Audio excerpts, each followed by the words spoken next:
Hi everybody, I'm Michael. This is a review for Midnight Blue. I'm not sure why that's the title of this short story. It's a mystery story starring Lew Archer. It was written in 1960 by Ross MacDonald. And it was here in my collection of famous detectives. So Lew Archer is one of those hard-boiled detectives, hard-boiled private eye types. And it was an okay story. I complain about the other hard-boiled detective stories in this collection. They're all sexist. I don't know why that seems to be a trope with these hard-boiled detectives, but it is.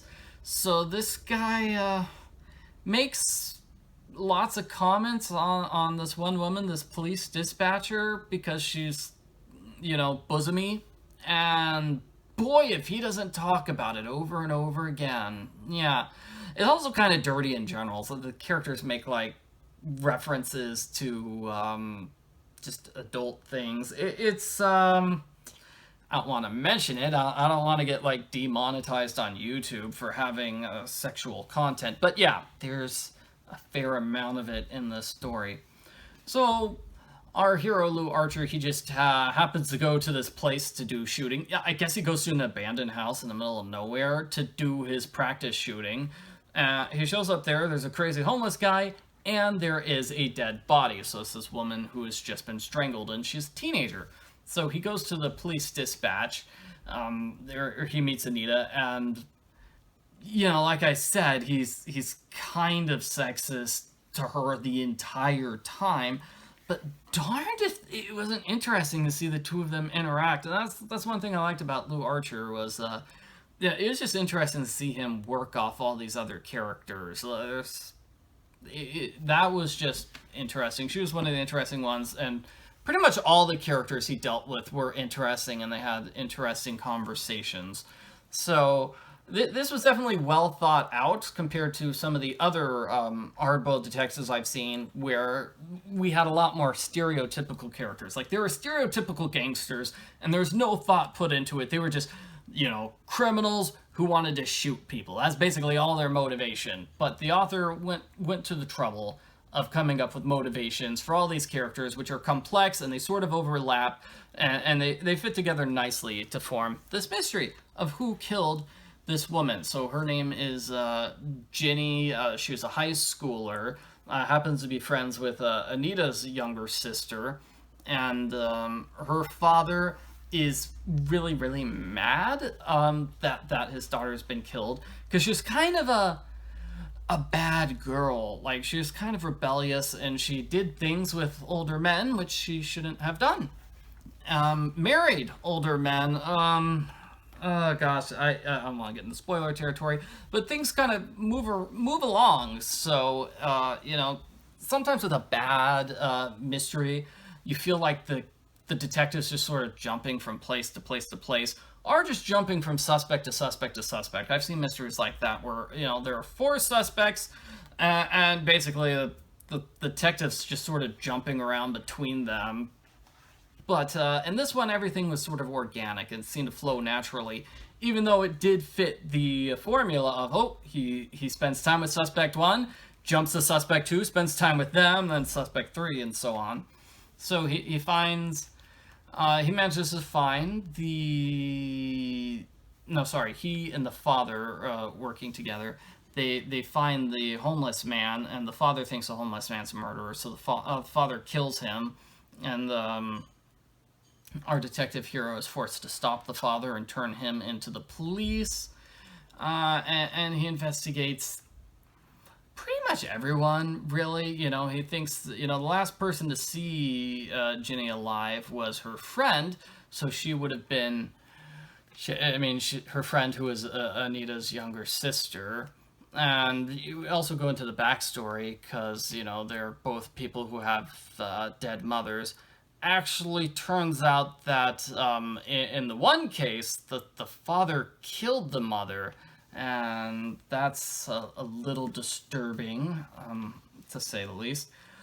And let's see. So the friend indicates that they were all having this big beach party. All the high school seniors were having this big beach party late at night. And the guy who was supposed to be watching them all, the high school counselor, he took off early.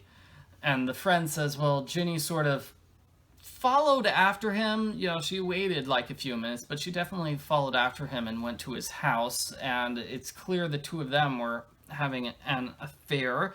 So he was actually the last person to see her. And his wife shows up. Apparently he called his wife shortly after the murder saying, I need you, please come back, I'm sorry. Our detective hero, has trouble getting the truth out of this because the wife doesn't want to say anything. And he basically accuses the wife of being a murderer. He accuses the husband of being the murderer because they both probably could have done that. And he notices that the culprit cut off the rope from the counselor's boat.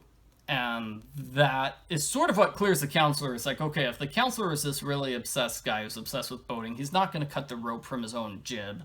And he wouldn't tie it with a terrible knot like the culprit did. So I'm gonna spoil the ending here. So the ending is that Anita is actually the culprit, the woman that our detective has taken so much interest in. And she kills herself shortly after being discovered. It was a pretty grim ending, but it was actually a pretty big twist ending. And like I said, these characters had complex motivations and somewhat complex series of events, even though it is relatively straightforward that the, our detective goes from suspect A to B to C to D, and then that's it.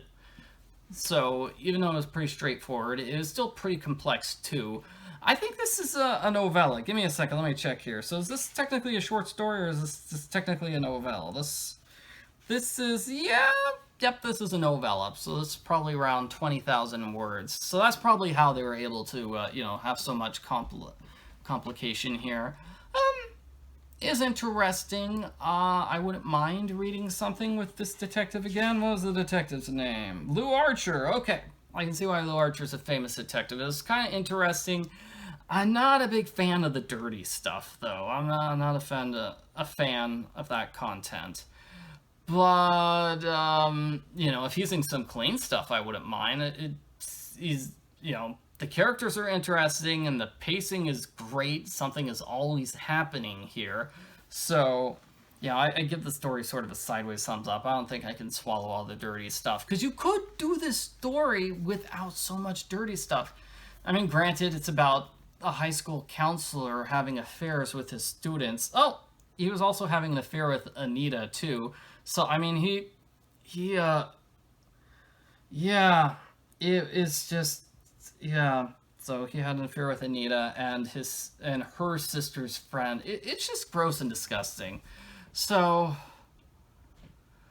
I guess you'd have to change the story so the characters weren't high schoolers in order to make it not super creepy and weird, but it is still a surprise that, the police dispatcher is the murderer.